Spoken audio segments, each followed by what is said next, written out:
All right, if everybody could get settled again, we are going to have our final talk of the morning session here. So our last speaker this morning is Anthony Steinbock, who's going to be talking on the modality and modalizations of the absolute ought in Husserl.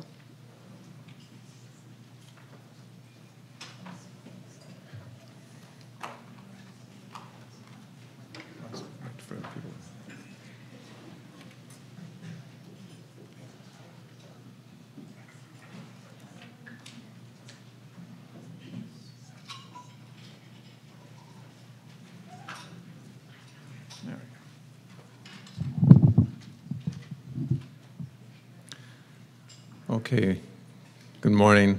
Thank you again, Gina, and also Deborah for the wondrous hospitality, the kind invitation to be here. Vocation is something that everyone deals with in one way or another, even if it does not occur under that particular heading. It seems to be such a common experience, and yet it is so radically peculiar to each individual person. Often the problem of vocation arises in the form of existential questions like, who am I? What is my place in the world? Where am I going with my life? It comes to the fore in implicit affirmations like, I could be doing something else that is more me. It surfaces in feelings of being at home with what I am doing now, or in feeling ill at ease in a job, or again, in a negative affirmation like, I cannot do otherwise and still be myself. It emerges in repudiations we face in irreconcilable choices, and it comes to the fore in problems that we face with ourselves and with others. In a recent collection of writings, given the main title of Grenzprobleme der Phenomenologie, or Limit Problems of Phenomenology, this is volume 42 of Husserliana, we see Edmund Husserl confronting the experience of vocations in a series of related problems like those I just mentioned. He does not arrive at these through abstract speculation or metaphysical commitment, but through phenomenological descriptions of sometimes unrelenting worries and personal concerns. For Husserl, the problem of vocation, I think, is related to the problem of evidence, namely, how am I given to myself, and how are others given to me in a personal manner? Now, there's three ways in which we could handle the group of these writings and these questions that arise in these, the questions that arise and the writings in this collection of the Husserliana. The first is to say that Husserl is feeble-minded, and I've heard this objection, and also that I'm feeble-minded along with that. The second, that's true. The second is that these are indiscriminate subjective musings on Husserl's part, and we just have to take them like that. And the third way is that they actually do make phenomenological sense somehow. And that's my perspective, is that they do make phenomenological sense, and my attempt is to take them seriously, that they do make phenomenological sense, but we have to put them in a different context, or in a particular context, in order to show how they can make phenomenological sense. The notion of vocation that Husserl evokes here is centered around four main intertwining notions in his work. In this work, the ought as an absolute ought, what he calls the call, loving, and the person. The absolute ought is given through a call, where the most profound call and reception is understood in terms of callings or vocations qualified through loving. It's in this dynamic, and specifically loving, that yields the genuine core of the person as interpersonal, he writes, and opens the problem of vocation for a phenomenology of the person. Now, I don't think he undertakes a phenomenology of the person in this way, but these are the notions, this complex of notions that are articulated around one another. Husserl's evocation of an absolute ought as the manner of givenness of the absolute value of person, these are his terms, are given in the interpersonal nexus of loving, and in this way it's also suggestive of a phenomenology of vocation. And so I take these as leading clues to phenomena that have to be developed. When Husserl tackles the matter of the absolute ought and its related notions, he's dealing implicitly with a different style of givenness and evidence with which he customarily deals. And what I mean by that, he customarily will articulate notions of evidence along what I have called a presentational style of givenness, and that's with which we're most familiar. But these the articulation of these phenomena have to fit more squarely in a different kind of givenness, what I've tried to articulate as a, just for lack of a better term, a revelatory style of givenness that has its own particular structure.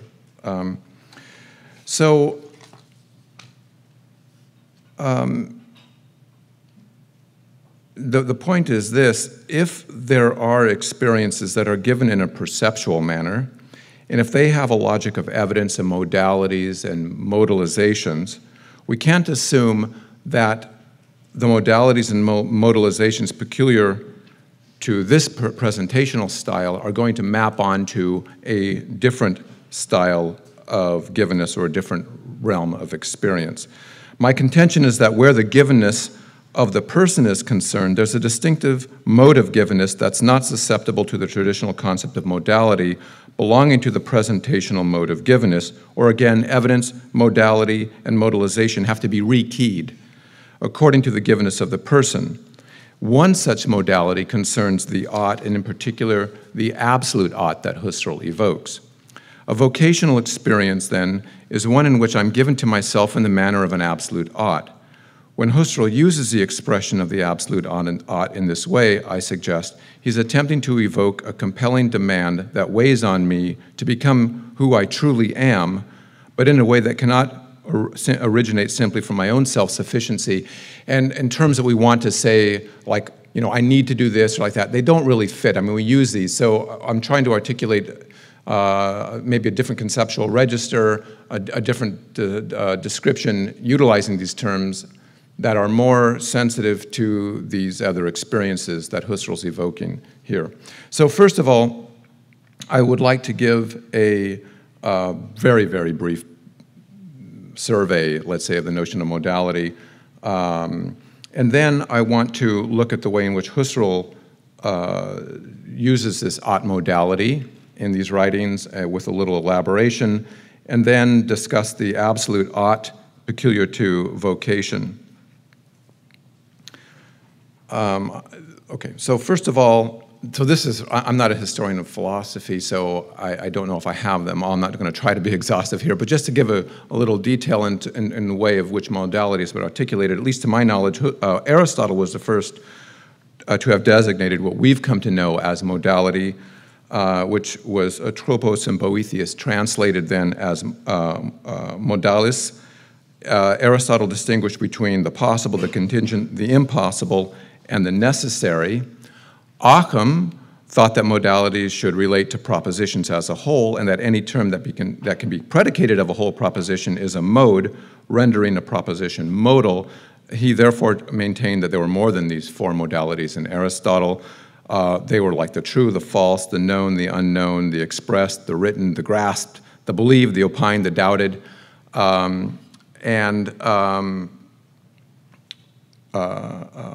Another German mathematician logician, Jungius, included the true and the false as modal, but then he distinguished a general mode from a simple mode, which includes the possible, the impossible, and the necessary and the not necessary, and then there's a composite mode of the contingent. Crucius distinguished three modalities, the essential, the natural, and the possible. More closely to our tradition, Lambert proposed three modalities, the possible, the actual, and the necessary. But for him, they didn't belong to propositions. They were actually concepts that belonged in ontology. Then we get a variation in Kant, where he distinguishes the possibility, impossibility, actuality, non-actuality, necessity, contingency, that belongs to the knower. But then it's also even a matter of debate there where if it really belongs to the knower, but rather, as Robert Paul Wolff has suggested, that this is actually the relation between the knower and the known. And so for Kant, then the modality is characteristic of the relation between the knower and the known, but viewed from the side of the knower. Now, if we look at this in a phenomenological tradition and take the notion of intentionality seriously, then they can be understood as the relation between the perceiver, the perceived, the knower and the known, depending on the side that we want to describe, emphasize it in those ways. Now, if we bring this discussion, I know this is very quick, I'm just trying to give well, the first thing that you get is like nobody really knows what they're talking. Well, they know what they're talking about, but there's no consensus philosophically on what's a mode or what's a modality. Although there's lots of descriptions, it's a basic problem field. But when we bring this to Husserlian phenomenology, we can say that modalities are the ways of being that pertain to the experience and the experiencer. And we can find many examples of modality in Husserl: actuality, possibility, the eidetic range, impossibility, reality, contingency, necessity, probability, likelihood, motivation, and on the side of the experiencer, the mode of the I can as the ability to do, and or kinesthetically as the ability to move, and their contraries and so on. Okay, so I won't belabor the point. But those all belong to basically the style of givenness that I want to call the presentational style of givenness. Now, although Husserl sometimes uses modality interchangeably with modalization, there is an important distinction to be made that I think helps clarify the experiences, whether they're presentational or what I would call kind of vertical experience. But basically, modalities are the ways in which experiences are lived in a more or less straightforward manner. And within the sphere of presentation, they can include necessity, possibility, contingency, motivation, and so on. Modalizations are disruptions or challenges to a straightforward acceptance of the given. So, for example, if our standard of givenness were complete adequate givenness in the now, then the possible would not be a modality, but a modalization. But later, he says, well, this is not clear at all, and he says only in a certain regard, because if you look at the living present or genetic register or phenomenology of association, then an enticing possibility isn't a modalization, but it's another modality. So it depends really, this is what Don was mentioning yesterday, evoking Fink's notion of the operative concept. Modality and modalizations can function as operative concepts depending upon our discussion or our analyses. So how can a vocation, or what Husserl is referring to, a call or vocation, bear on me with a kind of necessity that's not really a necessity that fits in the perceptual realm, but has this compelling nature in a certain way? What's the clarification that we can give to these experiences? And I want to suggest that where the revelatory sphere of the person is concerned, the traditional categories such as necessity, possibility, contingency are not entirely expressive of the vocational experience. And instead, we have to take up the modality that concerns what Husserl calls the absolute ought. So, second section, Husserl and the ought. In these writings, Husserl will speak of ought. Okay, he'll describe it in two ways, but really there's at least three different ways in which ought is evoked. So he doesn't explicitly make these distinctions, but they're there that we can at least just try to decipher.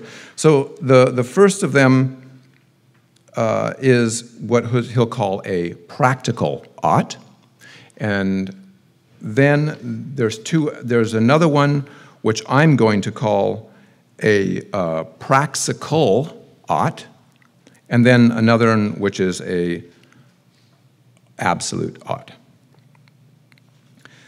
Husserl associates a practical ought with a range of experiences peculiar to practical intelligence. a task I undertake in order to achieve an end, a problem I solve concerning a practical possibility and something that gives me pleasure doing it. For example, he further tends to place the practical ought in the rank of use values, or what Nützlichkeitswerte. Thus, the practical ought is the ought that stands in a range of instrumental doings, functionality, pragmatic endeavors, or technical achievements. For example, when I engage in a professional trade, I enter into an historical tradition and submit to a standard of norms and set of practices that are already established according to which my doings must conform. There are steps I ought to take in a particular way, a way I ought to do them in order to reach the goal in the right way for that tradition and practice. In fact, I develop a skill set in order to achieve the desired end, guided by the task and according to the practical obligations stemming from the tradition. Furthermore, where the practical ought is concerned, I can choose this way or that as the best way to attain this or that goal.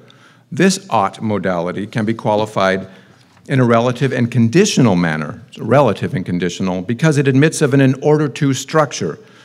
For example, I ought to do this in order to achieve that end. These values that guide my practice, which become for me the practical oughts or obligations, are susceptible to being absorbed by higher values of pleasure and satisfaction, he writes, because these oughts are relative to each other and can be compared to each other. They can be better or best, he says. Correlative to the practical ought is a distinctive call of a practical value of the practical best. This is why conformity to the ought can be gauged as a job well done, as a I could have done better, or that is the best outcome. Conforming to these external criteria can give me satisfaction in varying degrees, but this is also something that anyone could do, something from which he or she could derive satisfaction. But that sense is important. That's going to distinguish it from a vocational experience as an absolute ought. Anyone could do this, and I can derive a certain pleasure and so on in that way. As Husserl suggests, because practical oughts are susceptible to a comparative relation and oughts are relative to one another, one ought can be absorbed by another, he writes, in the choice between two, such that a practical ought can be simply abandoned for another practical ought.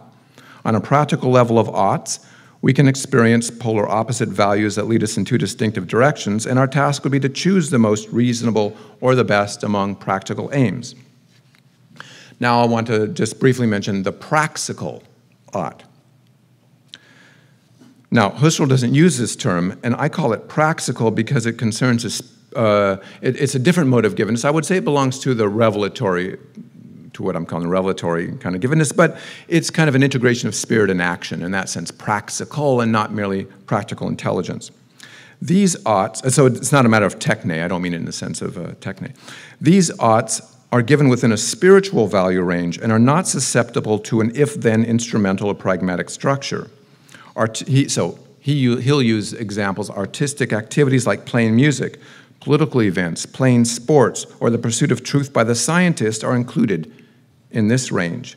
Their value is intrinsic to them, and they bear an ought insofar as I live them as enriching, not because or simply because they're a means to some end. So I can go on a wildflower hike because of the intrinsic value of hiking or the beauty of the wildflowers that brings me joy. The value of hiking is realized in the performance of the hiking. It is not intrinsically a value or an ought because it is therapeutic or good for my health. Although the latter might be a consequent, the praxical ought cannot be reduced to this. In addition to these kind of praxical activities that he mentions, Husserl gives the example of reading Scripture. I read Scripture, he contends, not because it gives me one pleasure relative to another or because it makes me into a good person. However, insofar as it bears on me as person, like other spiritual values, it is edifying, enriching, and yields a joy in and of itself. Further, I may never feel satisfied in following out a praxical ought. I could feel satisfied in a practical ought because I may be fully guided by a praxical ought of reading Shakespeare, experience joy, but never feel satisfied that I've gotten all the nuances or done it justice in explaining it, though it continues to beckon me all the same. However, a praxical ought is susceptible to comparison, like one performance of Shakespeare does not measure up to an earlier performance. for whatever the aesthetic reasons that we might want to discern. This is because although it's a spiritual value, the work of art does not attend its own manifestation absolutely in the way that a person attends his or her own revelation. Now, that's not Husserl's thing, but that's my articulation of why a work of art could be a spiritual value in this way, let's say, or a practical ought, but not in the way that the person is going to be an absolute ought. So now I'm going to turn to the personal or the absolute ought. We also find in Husserl's reflections discussions of the absolute value of person and absolute ought, which are distinctive from practical and praxical values and their ought modalities. The absolute ought relates to the person as an absolute value. Now, we can find various notions of person in Husserl writings. Sarah pointed out some in the Ideas 2, Kaizo articles. We also have another notion of person.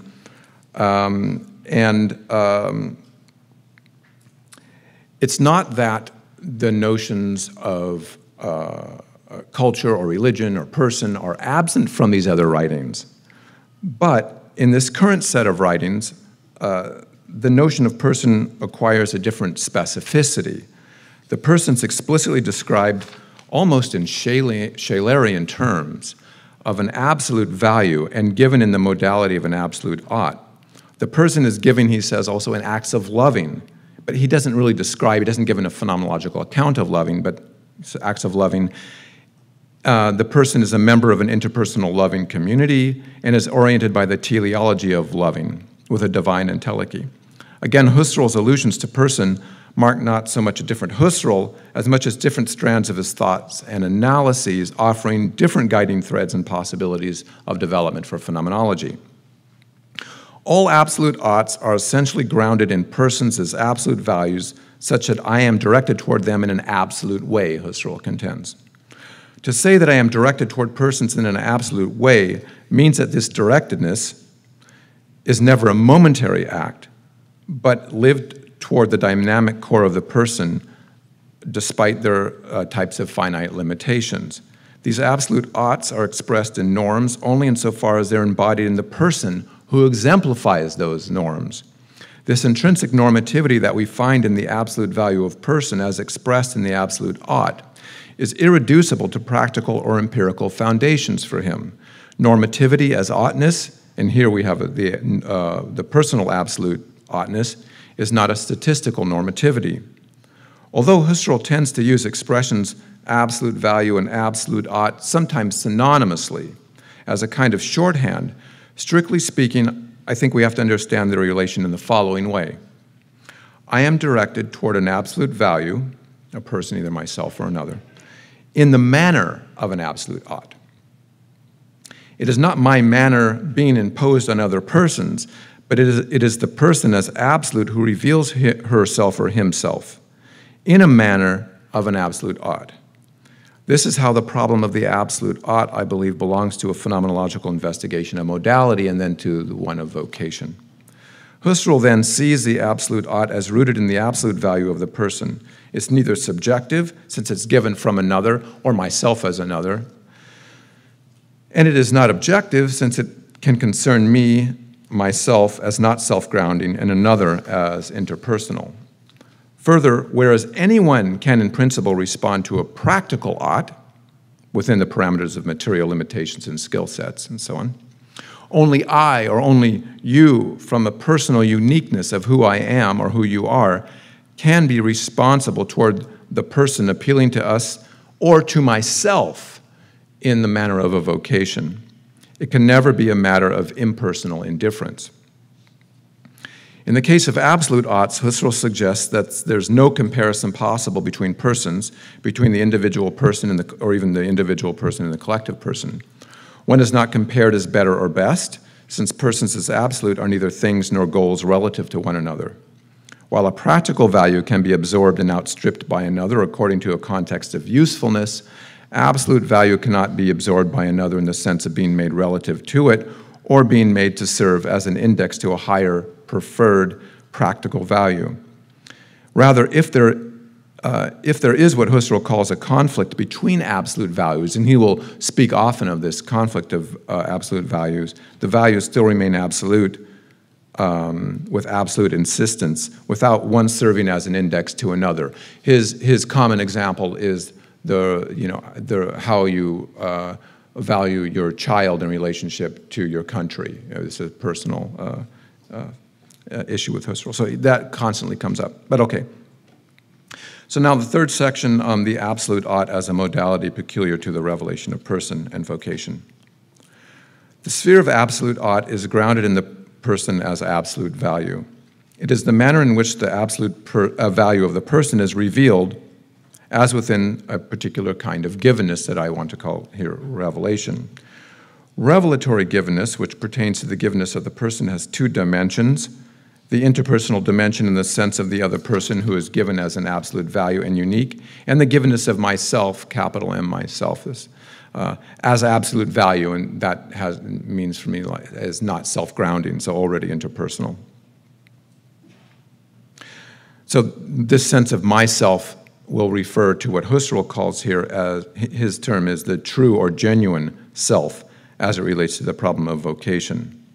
It's the way in which I receive myself as from another, as I'm given to myself as not self-grounding, and which therefore already includes a relation to some kind of otherness. So for Husserl, then, he tends to write this in more of an associative way, that loving is a personal way in which I'm open to what I love, or an absolute value, in this case, in the deepest sense.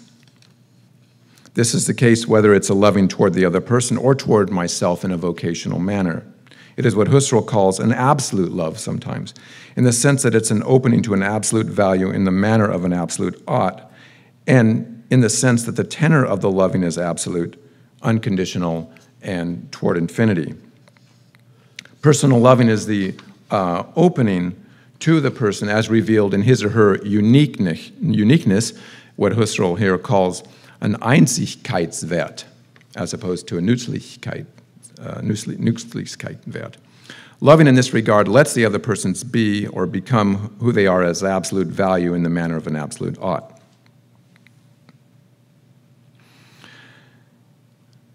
Personal loving is directed toward another person. He calls it the pure and genuine love of person to person, such that the core of the person can be given or revealed in this way as absolute. And it can be understood as a love of neighbor, he writes, the appreciation of the value of the other person. But again, it can also be directed toward myself as an absolute ought, and this is for him in a vocational manner. So, and that's what I'm mainly focused on here.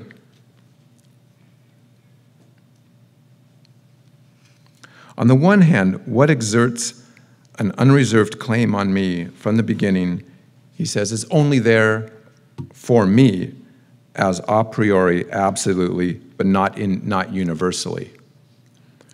It individuates me not as a particular thing or a singular being of practical intelligence, but as unique. Even if this personal ought is the same thing for others too, he cites being a teacher, being a skier, being a mother, and even if it can be a general type in this sense, insofar as it bears on me as person, it is for me absolutely, uniquely, for me alone. That is, as for me bindingly, like no other. The vocational myself, given in the modality of an absolute ought, is what Husserl tentatively calls my personal essence. He writes, corresponding to the absolute demands of the ought is an absolute in the personhood, a centrality of the personal essence. The term essence, however, is misleading, Husserl cautions, because this essence of the person is neither a thing nor a universal feature that could be the same for everyone. The person is absolute or unique, not universal, and never an object. The person becomes essentially or dynamically who he or she is through acts, and in this sense, the person is the core, he writes, or center of acts, similar Schelerian notion. Furthermore, these oughts are absolute, again, not because they would be universal or the same for everyone, but because their bindingness issues from their own intrinsic quality pertaining to the unique becoming being of the person.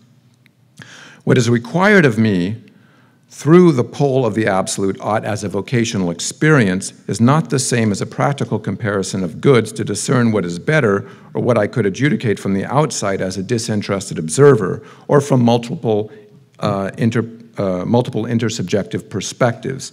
The pole of the absolute ought can demand of me something that bears on the value of personhood, and that I in no way would recognize in the value comparison of what is better or best. So although there are values relative to who I am or what I do, being susceptible to comparison and playing a role in choosing between particular actions, there is a distinctive realm of the absolute ought that bears on me absolutely on who I am vocationally. It is predicable neither of the singular nor the plural because it's unique, he writes. There is simply no value calculus to determine an absolute or to determine which one could be putatively absorbed by another. Since this vocational myself is how I am given to myself is not self-grounding, Husserl asserts that I have an absolute responsibility to myself as before God. The ought, he writes, can only have sense when it is the call of God. Here Husserl's idea is that my individual person, absolute ought, takes on its fullness significance as interpersonal, when I actively receive myself as not self-grounding. That's his point. When I love according to this core, and when I, according to my abilities, cooperate in this generation of values through the love of others and through the love of myself, as before another. When I experience an absolute ought of this kind, I ought to recognize it in such a way that I cannot go against it without abandoning the deepest core of myself. So one of the modalizations, I won't go, this is another part of the paper, but one of the modalizations, not a modality, would be not only the conflict of absolute oughts, but he calls a betrayal of myself, the true and genuine myself, or self. An absolute ought is experienced as unconditional in a unique value, ordering that, as unconditional in a unique value ordering that can only be overcome through values and oughts on this level of experiencing as lived by this person. It is not open to intersubjective adjudication in the way that a perceptual object might be. We can't all get together and decide what's my vocation. Certainly there can be oughts, even absolute oughts, that reveal themselves as on my way to my absolute ought, or an absolute ought that's taken that then is taken over by absolute ought. I could live them one after the other. But in this case, they would never be lived in a way that could be open to intersubjective, objective inspection, nor would I be able to line them up in advance and say this is on the way to the other one, like we could for a finite task. Not only is there a loving the other person as love of neighbor, he writes, there's also a genuine self-love that I would contend, and I think Husserl means here, that's irreducible to pride. It's a genuine self-love to be open to myself as who I am able to become. So at this juncture, I think it's also helpful to evoke a terminological distinction that Husserl makes between the call and a calling, a Ruf and Berufung.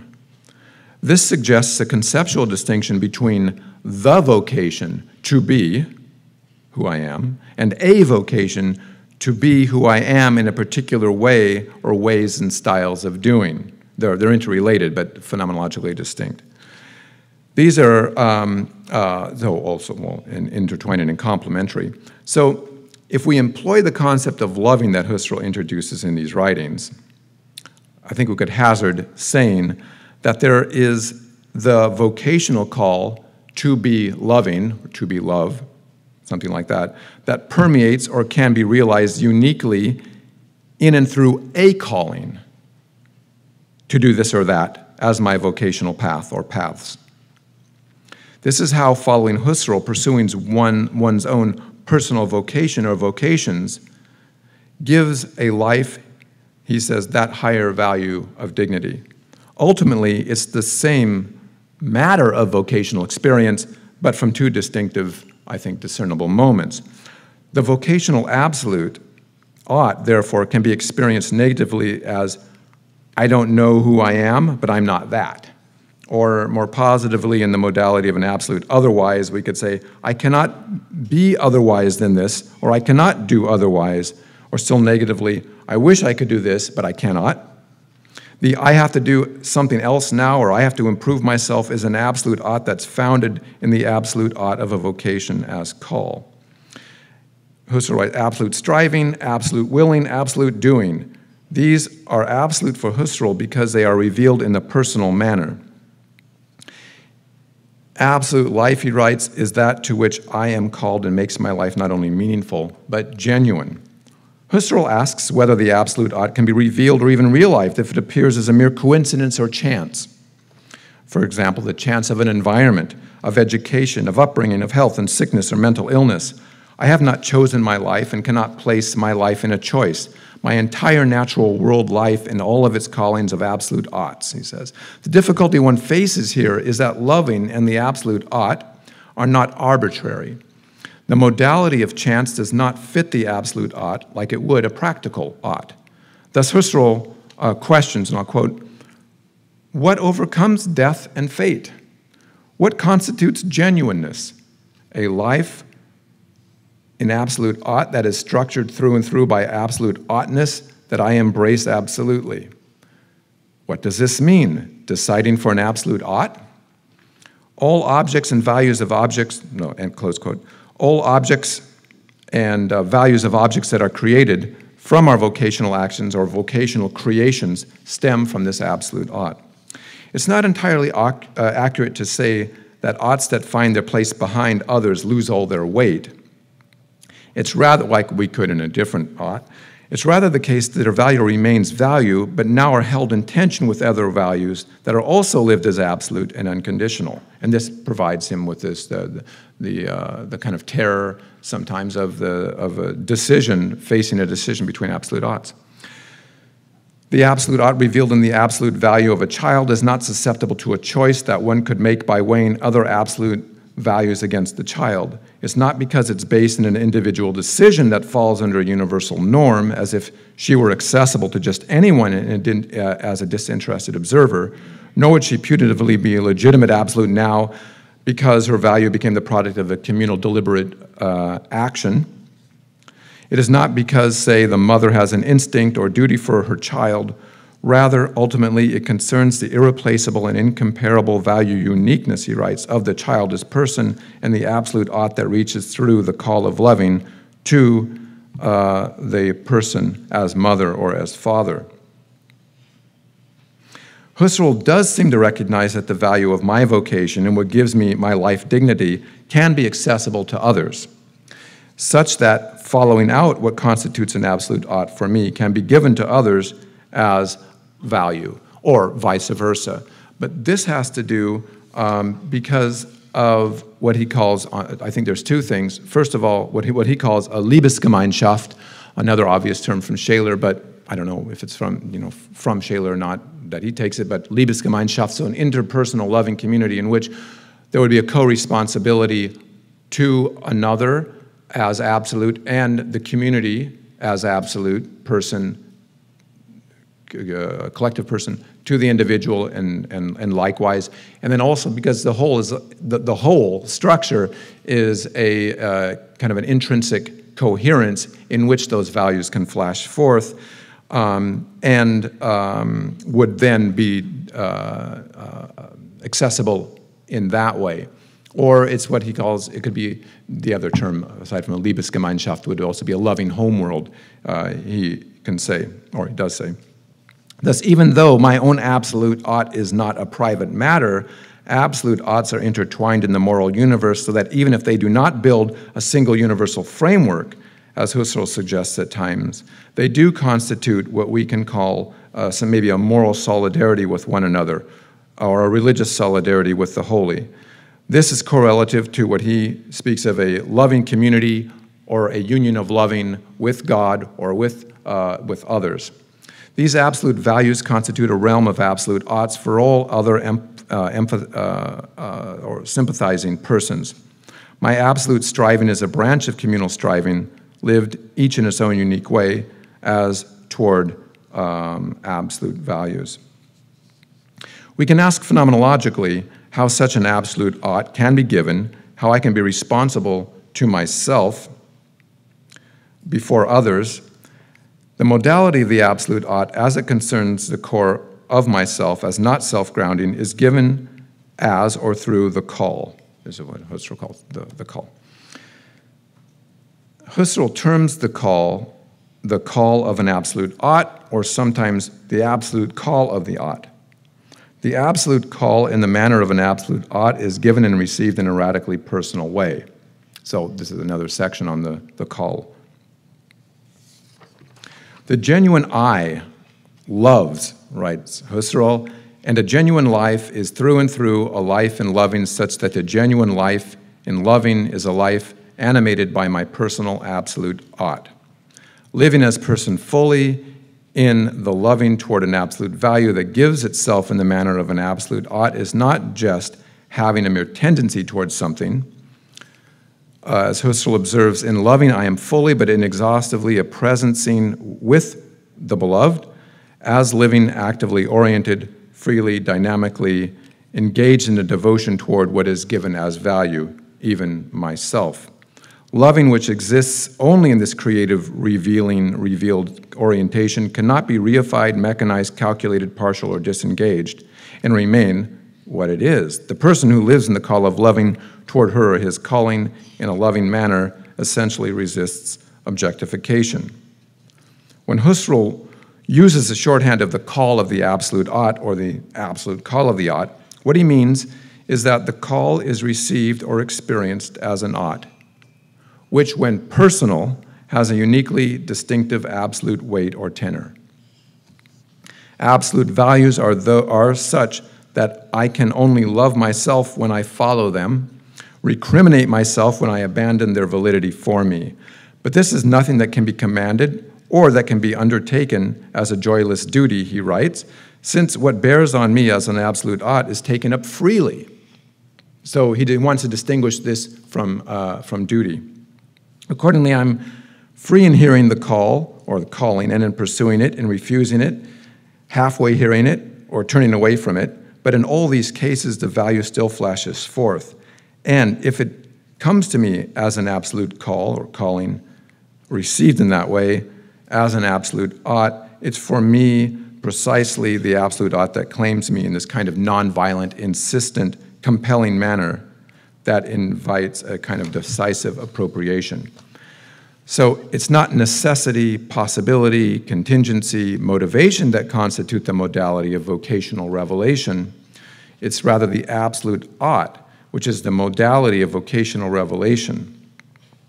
Even though it is not like an experience in perception or judgment, the absolute ought peculiar to the person given in this way can be considered an experience. In this context, he says, even the givenness of God can be considered an experience. We can ask after the evidence of the absolute ought that's given in this way. And he says, every original absolute ought has something irrational about it.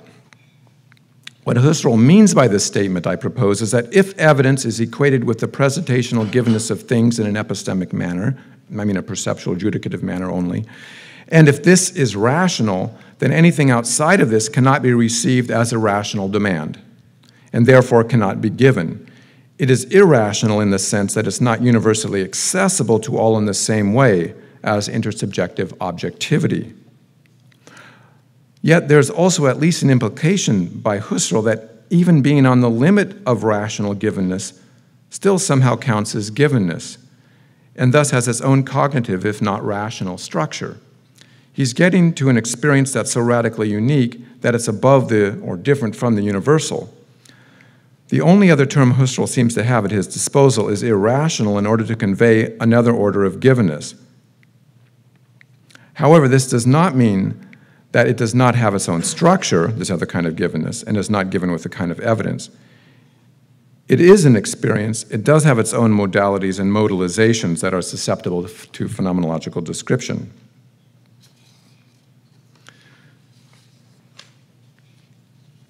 The call, as suggested above, is ultimately connected to loving since it's directed toward the person as absolute value. It's oriented in an absolute manner. When this ought bears on the core of my being as person, it takes the form of an absolute ought because it's personal or interpersonal and then vocational and intertwined in an intersubjective or interpersonal manner. Vocational experience is not a private matter, as Husserl suggests, because of, again, the interpersonal context. It's a circulating unity of being bound through loving and being called for one another in loving, he writes. I follow the call that penetrates to the deepest core of who I am, and through this, or that calling, the love that is directed toward the personal call personal core of the other, or to myself. As not self-grounding as from another, Husserl holds that these responsibility towards others and toward myself are all in relation to a responsibility toward an absolute. Within the ethical sphere, we can assert that everyone has a general vocation of becoming what he calls the true person. Paulo Freire speaks, for example, of an ontological vocation of becoming more fully human. It would be on that kind of level. But then how we do it, or how we become the true and genuine person, is intertwined again with the calling or callings that are animated in and through that call.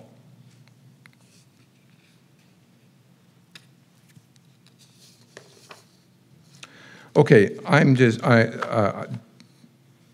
to try to give this another some other contours, just finishing up on this, I would like to give a brief summary here by saying that the modality peculiar to this sphere of experience is the ought, not necessity, possibility, impossibility. More specifically, it concerns revelatory givenness that's not a necessitating must, or a duty, or a commissive shall, nor even a deontic volitive wish, but the absolute ought.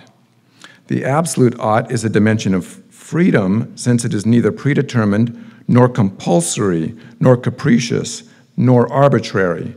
The sense of freedom here is not one of sheer autonomy, but it introduces another sense of freedom as being bound to the person given in the manner of an absolute ought. This absolute ought can be further qualified as compelling, not compelled, or again as a kind of nonviolent insistence. It is the insistence of the call, he says, to love, in and through each calling, constituting me, myself, as person in a loving community. In distinction to the presentational because-so motivation and the practical if-then structure, we would have something like insistence. I'm just trying to get a new vocabulary. Temporally speaking, the absolute ought as the manner of the absolute value of person does not share the demand of something like, if it's a demand, like realize this now, as if that meant a command to be done and move on. So you do it now and move on from it. Even a perceptual fulfillment in the living present does not conclude in a punctual present, of course. But in terms of this genesis of sense or that we have with the person, there's a subtle difference where the absolute ought is concerned. It's given temporally, I would say, as urgency or exigency from the perspective of our finite circumstances for always. I don't live it just for now. Vocation, a task I could, but not the vocation. The urgency does not pertain to the past accomplishment, but to my personal becoming being as who I ought to become and as how I ought to turn from or toward myself to become this person. There are modalizations of this, I won't go into, but that he hints at. He doesn't call them that, but they're the conflict of the absolute ought, betrayal of myself, what Scheler would call ressentiment, a reversal of another kind of preference, or even pride would be modalizations of this mode of the absolute ought. But those are all mentioned throughout there and kind of scattered, but that's how I would try to order them. Thank you.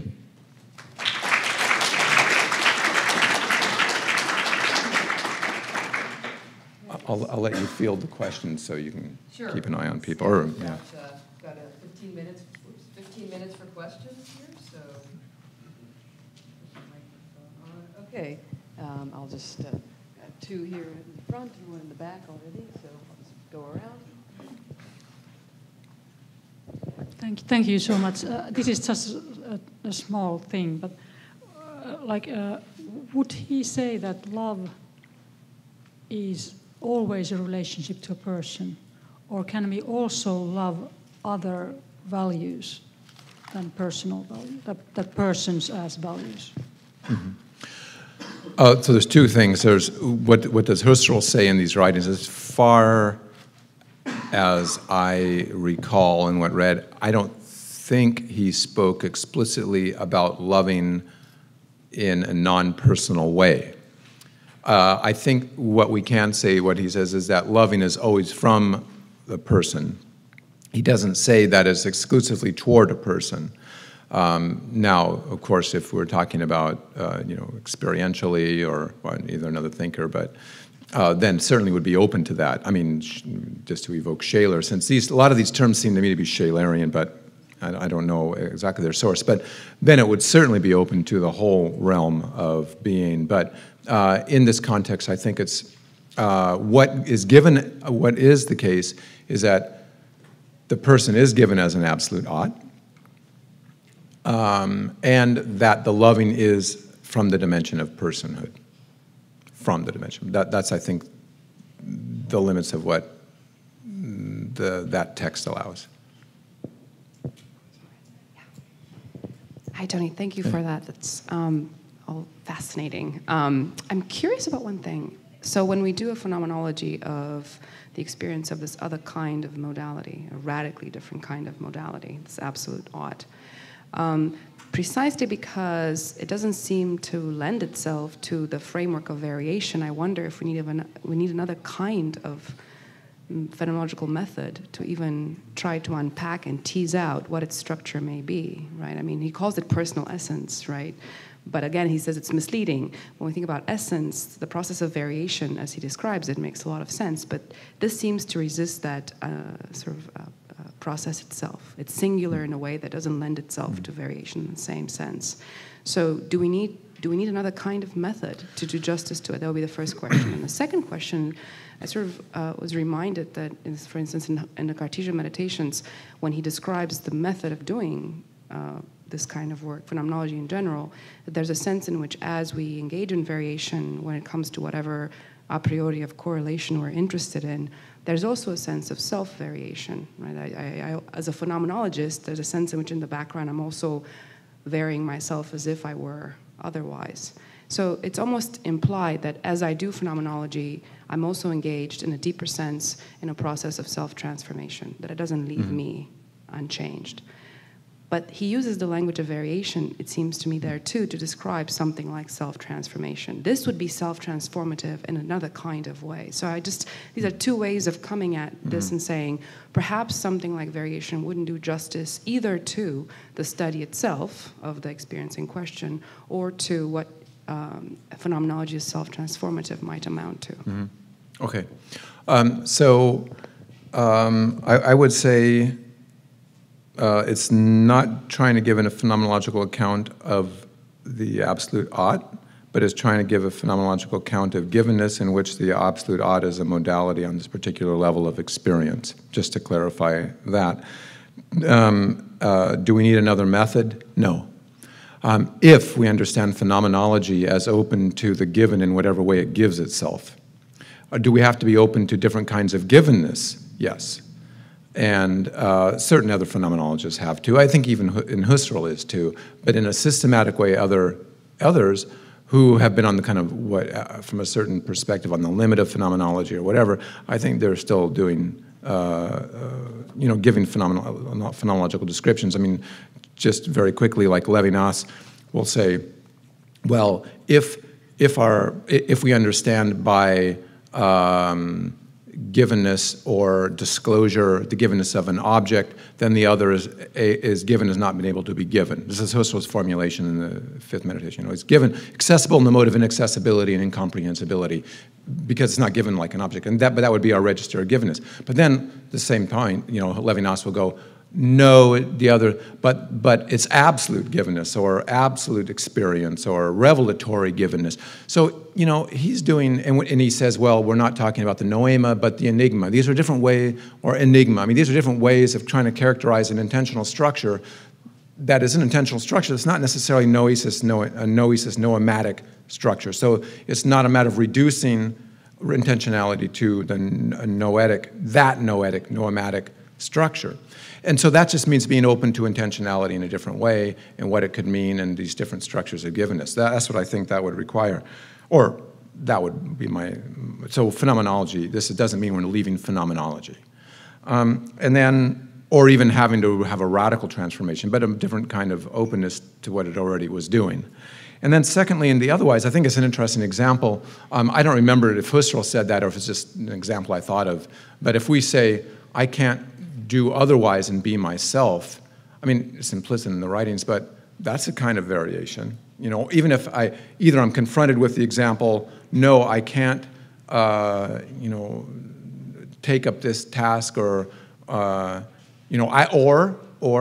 gee, if I got $1 million, would I still be doing the same thing? I mean, that's a kind of imaginative variation. I mean, I don't know how specifically it fits into all the other things that we've been breaking down, but it's still a kind of, if it were otherwise, would this, and then you can test it in that way. No, this is my personal essence, if you like, or who I am. This is my absolute ought. And it resists that kind of, the fact that it's absolute. This wouldn't be the sole determination, but it certainly helps to say, no, I couldn't go there. I couldn't do that. Or if I did that, I wouldn't be me. Or, these kinds of things that help clarify that experience. It's not like we're constructing the experience. There's an experience that's helping to be clarified through these,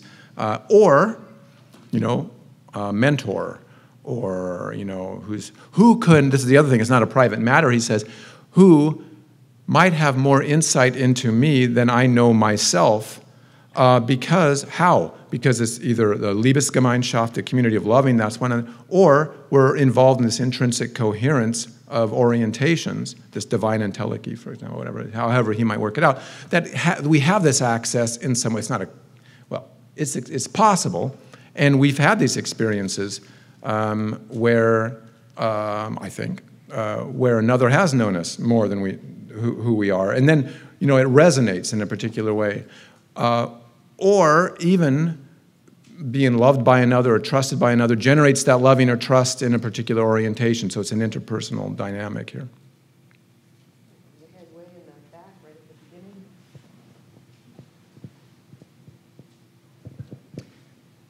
Thanks for the talk. I'm curious about what happens when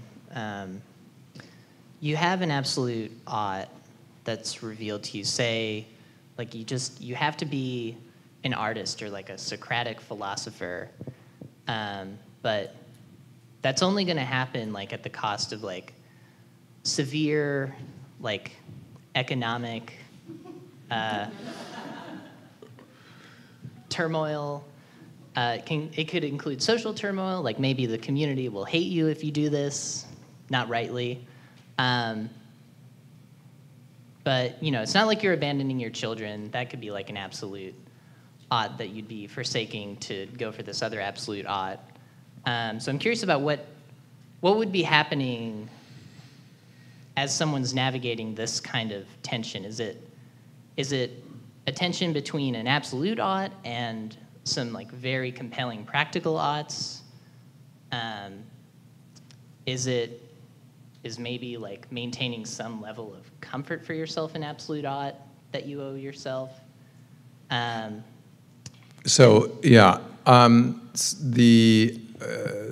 absolute ought pertains to the core of who I am as a person, as a true, genuine self person in relation to others of a loving community and so on.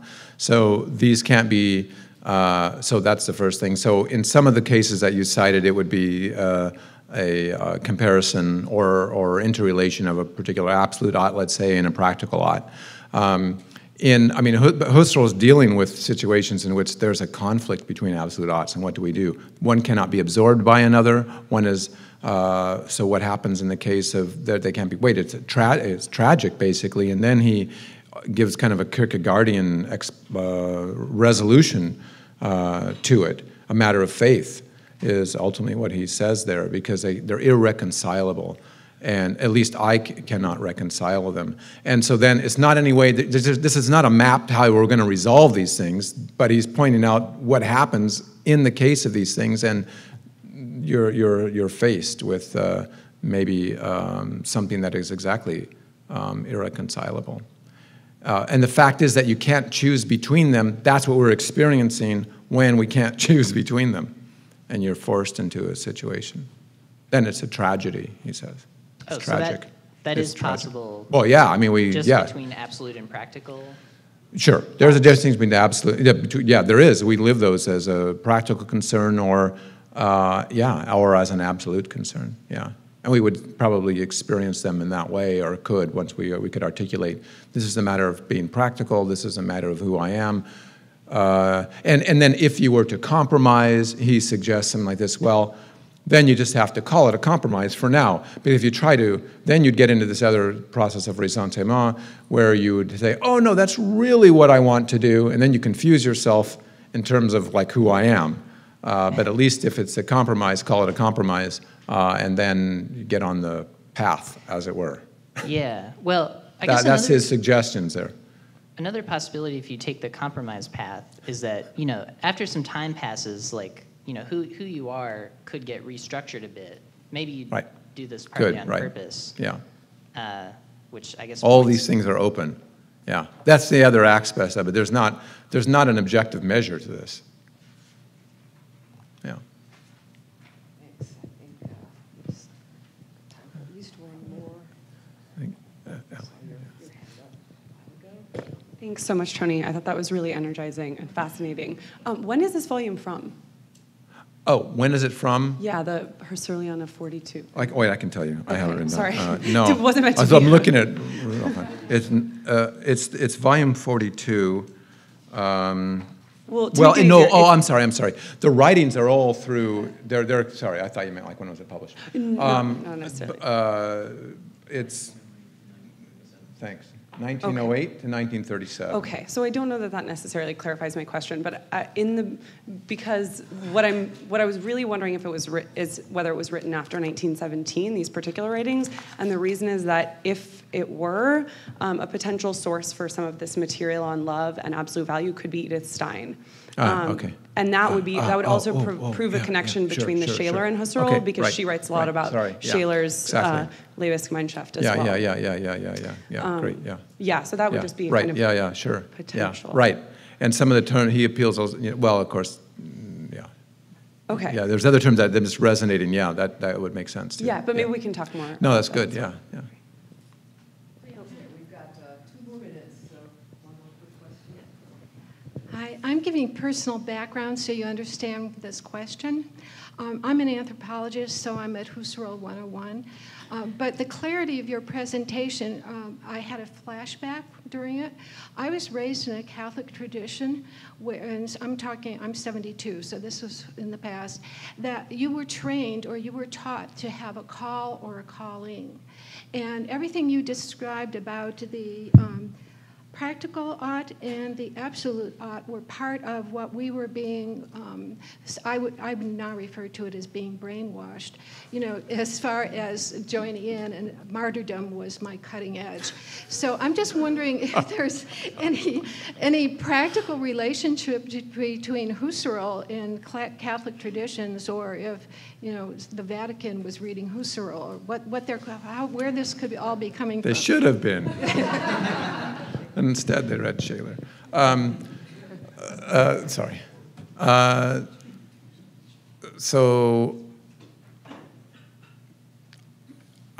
don't know what the...